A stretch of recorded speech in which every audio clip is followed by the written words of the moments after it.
My name's Billy Roper. I've been beating on marble blocks since I was 3. The yard was full, and so was I. This piece here is Georgia marble.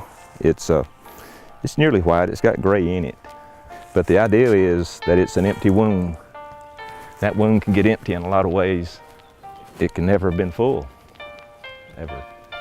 And when mamas send children off to war, it's a very empty wound. This here undercutting is suggestive of breast, but it's more a protective thing. I'm glad to be involved in the Cashion Sculpture Garden, and I'm glad this piece is here in particular.